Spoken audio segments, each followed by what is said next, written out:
And now I'd like to invite to the podium a very distinguished physician. His biography is in the back of your program.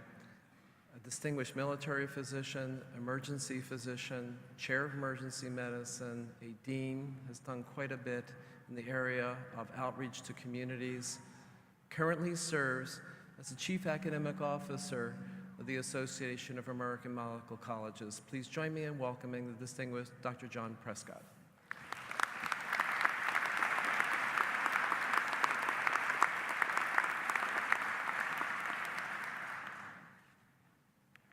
I was just telling Ms. Fisher, I don't know how I'm going to follow that. Good afternoon, and thank you very much, Bob, for that kind introduction. It's truly an honor to join you on this very, very auspicious occasion. Now, it's been reported that the famous Doonesbury cartoonist Gary Trudeau once said, "Commencement speeches were invented largely in the belief that outgoing students should never be released into the world until they have been properly sedated."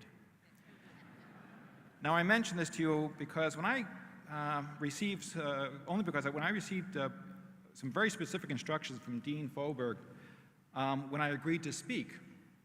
He told me, first and foremost, this commencement address is for our students and the families.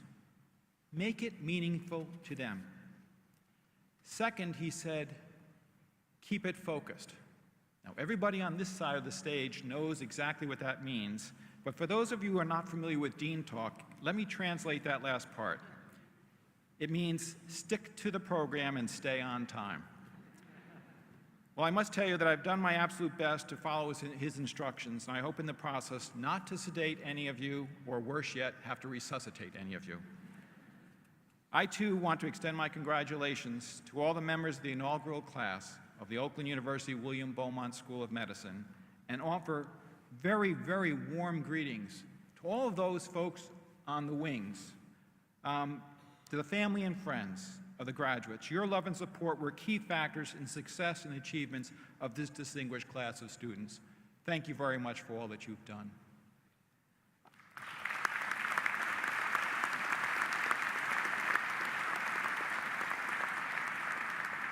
And I get to speak at a number of graduation ceremonies, but I'm going to tell you, it's wonderful to see as many faculty and staff here at this graduation.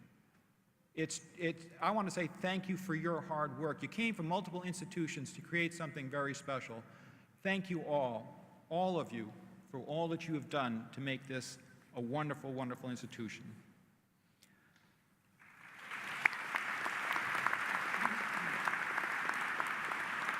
You took what was once a dream and you created a fully accredited, cutting-edge medical school for the 21st century. That's a lot to be very proud of. And your colleagues from the Association of American Medical Colleges and across the nation salute you in your tireless efforts to improve our nation's health through education, research, and clinical care.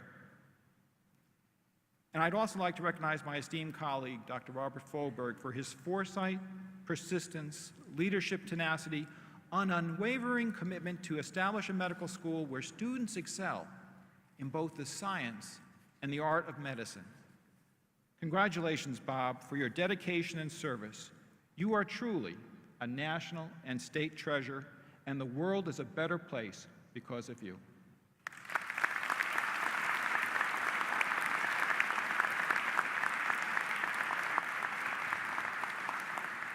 There is absolutely no better place to be than right here, right now.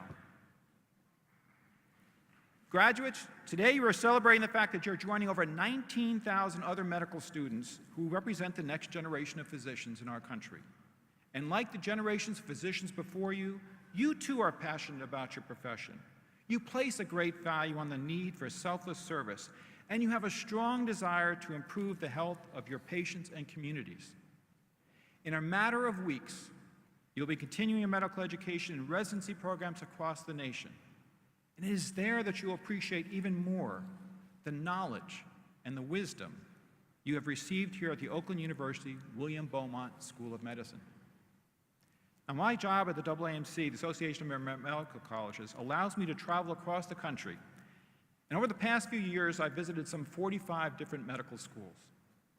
And my travels have convinced me that this new and developing medical school is truly a very special place, a belief that became crystal clear when I visited 2 months ago. Anyone who spends more than just a few minutes at this medical school will be deeply impressed with its strong commitment to medical education and its equally strong commitment to the community. It quite simply is doing a great job at preparing its students to become skillful, compassionate, successful physicians and leaders for the 21st century. Exactly what our chair of the board was talking about just a moment ago, preparing for the 21st century. What impressed me most during my meetings with students and faculty and administrators was the positive energy emanating from everyone during all of my interactions. A key theme in each of those conversations was the caring ethos of this school. And I was struck by how everyone here cares so earnestly for each other. I was at the dinner last night, and I heard the dean talk about his first time on campus and was stopped in the hospital and asked for directions, and someone escorted him to the right place. Well, when I came here 2 months ago, I was lost in the hospital, and guess what? That same thing happened.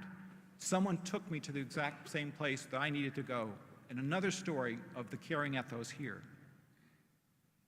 It's been well documented in academic medicine that a positive learning environment impacts not only the students and faculty, but translates into optimal care for patients. Quality medical care is enhanced when institutions recognize the value of creating and sustaining an educational setting focused on bringing out the very best. Learners, physicians, and other care providers can instantly recognize such an environment from the moment they step into it. Those of you who are or have been patients also immediately know when you're in a setting where the values of integrity and respect, compassion, and commitment are intertwined with caring communication, close teamwork, and efficient operations. It's not a secret that the faculty and staff of OUWB worked diligently during the school's formation to put into place a curriculum that focused on the critical components of professionalism and to establish a caring culture that would extend well beyond the classroom. And in the process, they succeeded in addressing head-on the well-documented loss of humanism that so many medical students encounter in their education. So I shouldn't have been surprised by the poignant question posed to me by one of the students during my visit here in March. I was having lunch with a group of you, and we were talking about a variety of issues. And I believe we were discussing the transition from fourth year to residency when I was asked, how do I take the positive learning environment and caring culture that I've experienced here at OUWB with me as I begin my residency? Now that question made me pause. How do I take the positive learning environment and caring culture that I have experienced here at OUWB with me as I began my residency? This student so valued his education and his experiences that he wanted to be able to take them with him as he began the next phase of his education and professional development. Now, being a professor from an outside, you can stumble through and fake it, which is pretty much what I did. I didn't have much of an answer at that particular time. And I knew my answer was inadequate. And while there were very memorable moments of my visit, this one was one that I came back to again and again on my flight home and for the next several weeks. And today it's become a central theme of my remarks. The student was asking about what academicians call the optimal learning and clinical environment. Now, some may scoff at the notion that there's an ideal learning environment for physicians that can exist anywhere outside of medical school, outside that very controlled medical school setting. You can almost hear skeptics say, there's a crisis in medicine where the environment is anything but optimal. And they're right. It isn't optimal. Things can't be perfectly planned as they are in the curriculum. So on one level, they're right to question the premise because our nation and our profession face a growing number of serious challenges. The high cost of medical education, remains an ongoing challenge, and many of us work in medical systems that are often inefficient, impersonal, and far too expensive. The projected physician shortage is real and will worsen in the coming years. Schools like OUWB were created to help meet the needs of the future, yet it's not enough to simply increase the numbers of students. We need to increase the number of residency slots for those graduating students. The baby boomers are getting older, and they've said they're never going to die. So they're going to need a lot of medical care. We need doctors, very seriously, and we need more residence positions along the way for students who, like you, are graduating. Chronic underinvesting in our critical biomedical research initiatives is delaying cures and cutting into America's leading edge. We've always been known for our biomedical advances, and others are now catching up and beginning to pass us because of our lack of investment in them. Health inequities exist across large portions of our populations, and despite our best efforts, we have not achieved the desired diversity we seek in new generations of healthcare providers. Many of our veterans wait for needed health care, and far too often well-intentioned physicians and healthcare providers miss a very critical component in the veteran's medical history by failing to ask all of their patients, everyone, if they've ever served. Veterans' needs, highlighted repeatedly in the press over the past year, serve as a warning of other potential breakdowns in American healthcare. Within academic medicine, we face rising student debt, even as the faculty who teach these same students are feeling ongoing pressure to do more with less resources. And finally, the emergence of exotic, deadly diseases such as Ebola are no longer isolated threats. They're the new reality. So yes, class of 2015, just as you recognize the fact that to succeed in medicine, you must be lifelong learners, there are simultaneous realization that you need to confront these and other problems. And you have to confront them in order to create the optimal learning and clinical environments that we want. But before you move into despair, I want you to know that despite all the negatives, I believe in my heart of hearts that you are truly entering what I will call the new golden age of medicine. Now, again, some may question that. They questioned that 35 years ago when I was graduating from medical school. I heard this from my own faculty that again, medicine had already passed its golden age. Well, I didn't believe that rhetoric then, and I don't believe it now. The reality is that medicine is in transition. It always has been and always will be. And change makes us all wish for the good old days.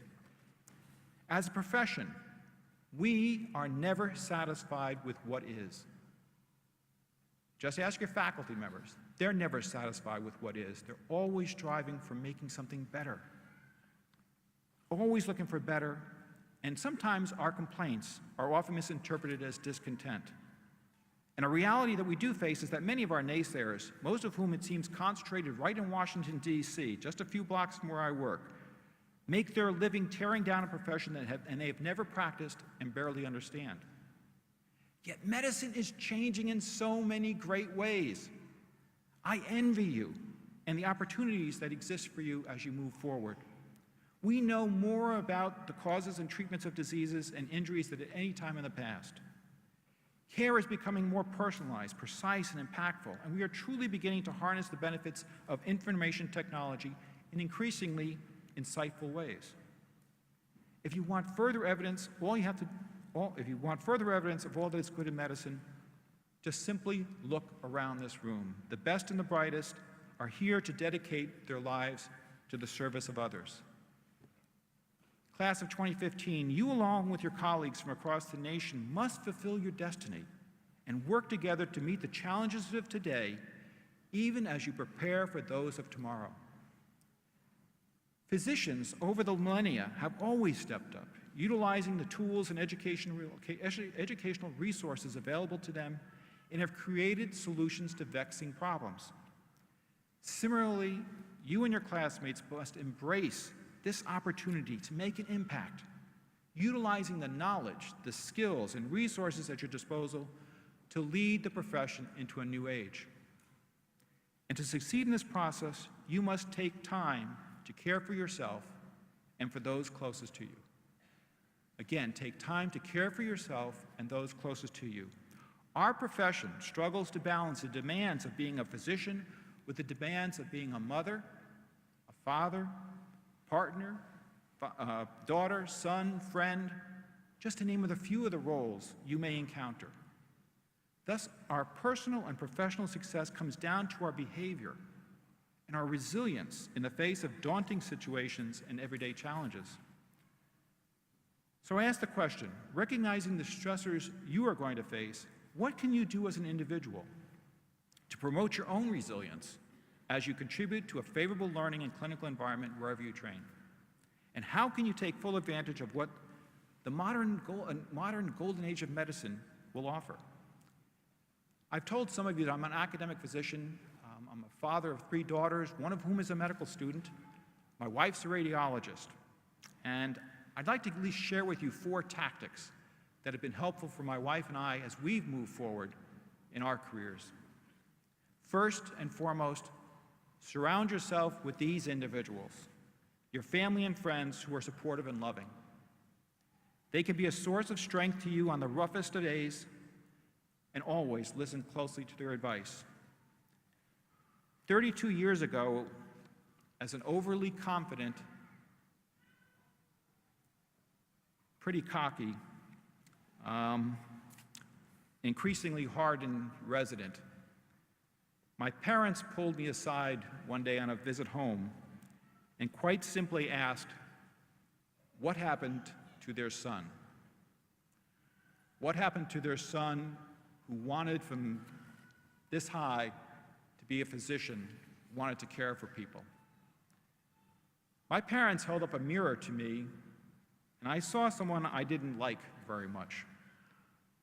And thank goodness, I had the common sense to swallow my pride and make some much-needed personal changes in my life. My mother doesn't believe I still tell this story 32 years later, but I do, and it's a true fact. Second, cultivate relationships with trusted colleagues, and this is really important to you too. Look for peers and experienced physicians with whom you can confide challenging situations, process what's happening, and turn to for advice. They can be helpful in supporting your career and your development as a leader of a medical team. More importantly, these are the individuals who always have your back. I never really knew what that term meant until I was in the military. And then that whole term really sunk into me. Having people that you can go to and count on, whatever it is incredibly important for you. And for you to be there for them and them to be there for you, you want that kind of relationship, work at it, find those individuals. Third, maintain a personal hobby or interest. Now, all of you, I guarantee, are much better at this than I ever was. Your generation does this far better than probably this generation back here. And we laud you, we congratulate you for that. Stick with it. Find time. Do things that are outside of being a physician. You'll be thankful that you did. For me, it's being outdoors, more specifically being in touch with nature. Let me hike in a new area, or put me near a river or lake with a fishing pole in my hand. In just a few hours, the whole world looks better, and I certainly feel rejuvenated. Find something like that for you. Fourth, look outward and get involved in the world. There are complex problems and non-medical issues where your ability to gather data, to think through situations and recommend specific solutions will be invaluable. So think about volunteering in your community, with your church, or a civic group. Maybe even politics is calling for you. Always give yourself permission to turn off your cell phone, pull out the earbuds, and actually, reconnect with others. Remembering that you are part of a larger society and being active in a non-medical world can often provide a perspective you need to grow as an individual and as a physician. Over the years, I've been active with the Boy Scouts, school boards, boards of several nonprofits, church groups, the United Way, and now veterans issues. And in every instance, I know that what I got out of the experience was far more than what I was able to contribute. Graduates, there are obviously many more ways than just the few I mentioned to develop and maintain resilience throughout your career. Family and friends, trusted colleagues, outside interests, and getting involved in the non-medical world have been essential to me. It's my wish and hope that you will carefully consider how you will make every day going forward a meaningful one that brings out the very best of you as a person and a physician. So to answer that student's question about how to take the positive learning environment forward, well, the answer is that it will take dedication, sacrifice, desire, and willingness to work with others to create something special. Dedication, sacrifice, desire, and willingness to create something special. A process like that which was used by Dr. Folberg and many others in this room to create this medical school. Learn from those who have gone before you and continue the kindness you've experienced here, no matter what. And if you do this, you will embody what physicians always strive to be, and you will keep alive the lessons you have learned here at the Oakland University William Beaumont School of Medicine. Do this, and you will ensure that this golden age of medicine is the most humanistic, caring, and impactful era mankind has ever known. Thank you again for the opportunity to address you on this wondrous occasion, and the best to you in the years to come, and welcome to the profession of medicine. Thank you.